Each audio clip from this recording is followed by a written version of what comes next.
নাটোরের লালপুরে শালিকাকে বিয়ের প্রলোভন দেখিয়ে ধর্ষণের দায়ে দুলাভাই জাহেদুল ইসলামকে যাবজ্জীবন কারাদণ্ড দিয়েছে আদালতের বিচারক।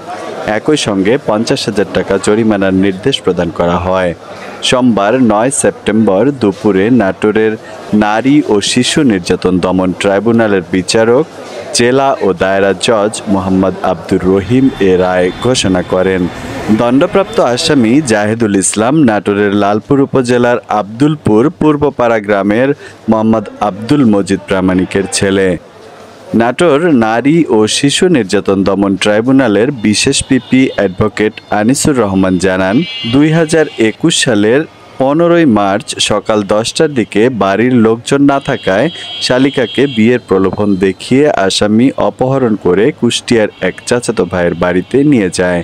সেখানে তার ইচ্ছার বিরুদ্ধে জোরপূর্বক দুলাভাই সেই শালিকে ধর্ষণ করে। বিষয়টি জানাজানি হলে পরবর্তীতে সেখান থেকে তাকে উদ্ধার করে স্বজনরা। এ ঘটনায় 16 মার্চ ভিকটিমের বাবা জমশেদ আলী বাদী হয়ে লালপুর থানায় নারী ও শিশু নির্যাতন আইনে মেয়ে জামাইকে আসামি করে একটি মামলা দায়ের করেন। তিনি আরও জানান, এরপর লালপুর থানার তৎকালীন পরিদর্শক ইন্সপেক্টর হীরেন্দ্রনাথ প্রামাণিক তদন্ত শেষে জাহিদুলকে অভিযুক্ত করে একই বছরের 29 মে আদালতে অভিযোগপত্র দাখিল করেন। দীর্ঘ শুনানি ও সাক্ষ্য প্রমাণ শেষে বিচারক আজ সোমবার আসামি জাহিদুলকে যাবজ্জীবন কারাদণ্ড প্রদান করেন। এ সময় আসামি আদালতে উপস্থিত ছিলেন।